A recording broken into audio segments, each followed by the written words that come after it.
everyone. I hope I'm in a good camera view because I can't see myself.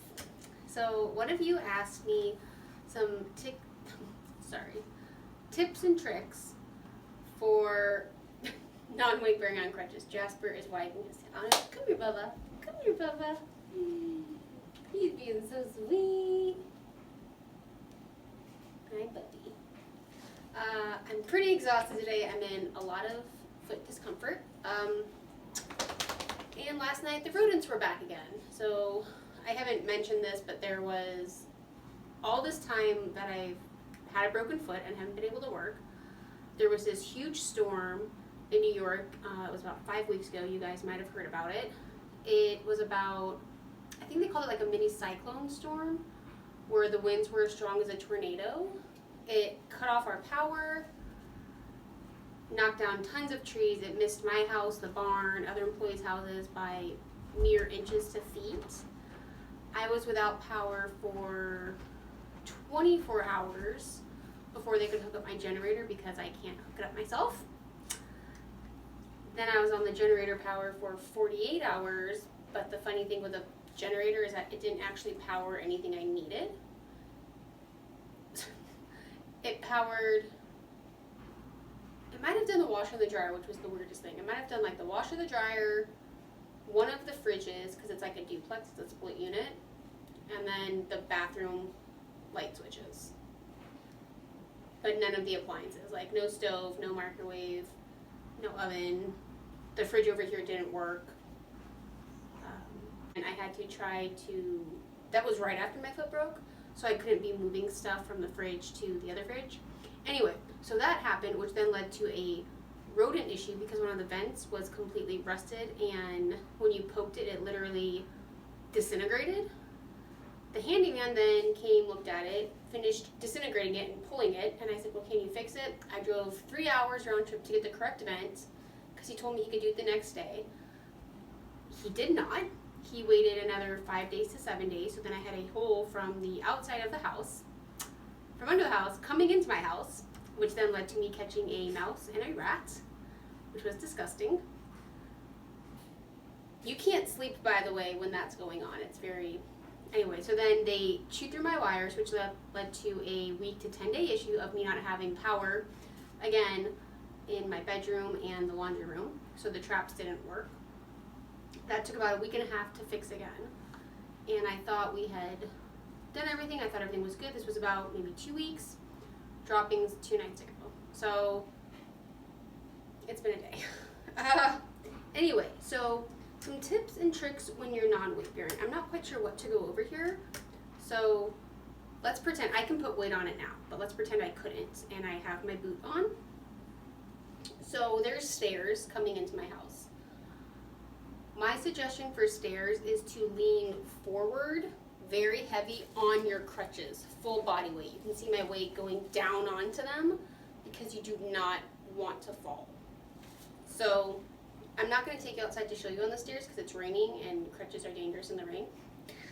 So you would put your crutches on the,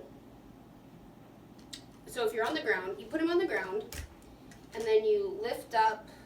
Well, this is holding you, and then you would put this foot on the step, right? And then you would bring these up with you. And then you would go like this on your crutches, full weight so you can't fall off. Put your weight-bearing foot on the next step, and then drag yourself up again. Crutches then meet you on the next step. Drop your weight completely so you do not fall. Pull yourself, and that's how I did stairs. For things like using the toilet, people don't think about that. Luckily for me, there's the sink on this side because this foot's broken. So when I would sit down to go to the bathroom, I would hold on to the counter, sit down, and then I would pull myself up. For the tub for showering, I would sit in the bathtub, either on a washcloth or a towel or whatever you're comfortable with. I would put a towel on the outside of the tub, put the broken foot knee on it, hold on, there's a little handle in the shower already, and I would just put my weight on it and throw this leg in while this one's on so I didn't fall. And then I would just go to the ground and then pull this leg. This leg actually had to stay out when it was in the cast, but then it could come in when it was naked. Again, when I would shower to get out of the tub, I would just go on my knees and pretty much like crawl out. There's no glamorous way you do that. Some other tips and tricks. Again, bubble wrap on these. Again, you're not supposed to be doing this. Anybody who does this on crutches, this isn't the proper way. This is how you really hurt your back and your shoulders. And when you do them the right way, you actually decompress your spine. And I think I've decompressed my spine by like an inch or two, so I'm actually taller now. So you want them to be here and pushing into you, not into your armpits. Again, you adjust them by these, and then of course by these. These can push this out and it goes up or down. This I have on the highest because my forearms aren't super long, and I want them to be supporting me, so I need them bent, not straight, because that won't support me. So straight and bent like this when you do crutches. Avoid wet surfaces because the crutches will fly out from under you and you will fall. Grocery shopping, getting your groceries up the stairs, that's very dangerous. Luckily I live somewhere where they have those carts you can drive, which were a lifesaver. I only could go grocery shopping where they had the little motorized carts because I can't carry stuff. It just wasn't safe. So I would get in the cart, sanitize it, and I would put my groceries in that way. When I would go to my car, I would get out of the little cart on my crutches, and I would just try to hold on to the car, not the crutches, hold on to the car and put the bags in the back seat. Same for unloading it. I put them on the ground, and then this isn't safe. I don't recommend this. But the only way I could get my groceries inside was I had to hop with no crutches because they made me too uneven. So I had to hold the bag and hop until I got to the stairs, put it on, hop back to the car, hop again to put on the stairs, and then I would drag them up one by one once I got to the stairs with my crutches. Clothing, if you have a cast on, when I had a cast on, I wore really loose pants. These pants would have worked because they have the elastic at the bottom, so you actually could put it over your cast and take it off. With the boot, you just take off the boot and get dressed regularly. So I just sanitize my crutches completely when I come inside from anywhere I go. I do here, the hands, all the way down. I do the bottoms. I dry the bottoms because I have like linoleum floor, so you would slip again. For the dogs, I cannot take them outside to go to the bathroom. I cannot walk them. I cannot take them down the stairs 6 times a day. That is not safe. I really wasn't supposed to be moving when I first broke my foot because any kind of jiggling just made the bones worse and made me not heal as fast. So for the dogs, I attached 3 leashes together. I would stand at the doorway and they would go down one by one, and I would tell them to go to the bathroom, and then they would come inside, wash their feet, do the next dog, they'd come back inside. Even now, I'm still not taking them for walks. I did walk. I actually was able to walk yesterday in my house a bit with no crutches, and not hopping, not dragging my foot, but really carefully.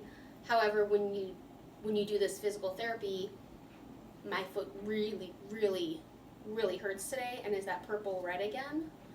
So I really need to be off of it, and that's why I am in my boot today, because I just cannot be putting weight on it like that. Let's see, any more tips and tricks I can think of? For cooking, gosh, cooking was so hard.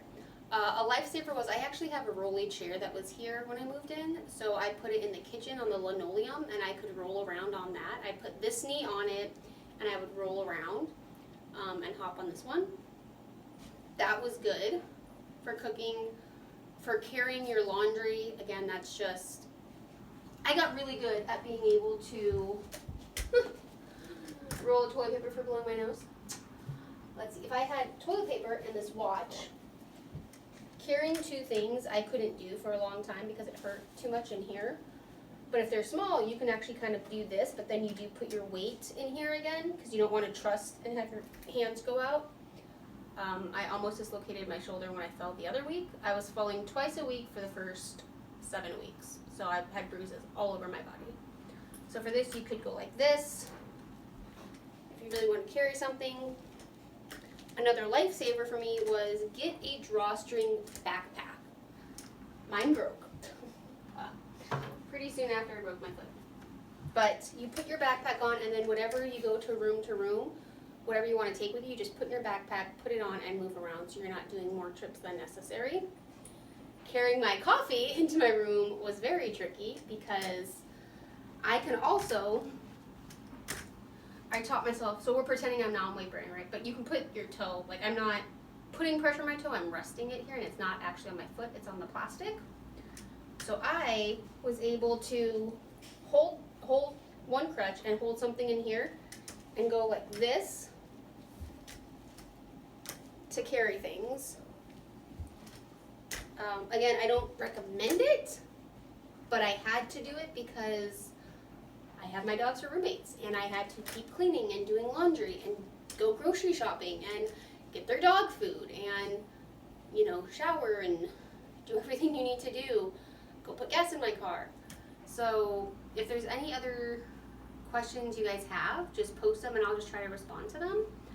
I don't know if I'll do another video. I guess if there's enough questions I will, but I think that's kind of the most tips and tricks I can think of for non-weight bearing. And again, this is non-weight bearing, but I'm not putting any pressure on my foot. It's just literally resting here on the heel, but there's zero, like, I can, because all of my pressure's on my left foot. I can go like this. I'm not putting any weight on it. Another thing too is my hands and my wrists were so sore every morning for the first 4 weeks. I didn't know how I'd be able to use my crutches the next day because of how bad they hurt. But I think it's just your hands getting stronger and also maybe a little pre-arthritic, but another story for another day. So yeah, I think those are my tips and tricks. And let me know if you guys have any other questions. All right, I'll see you later.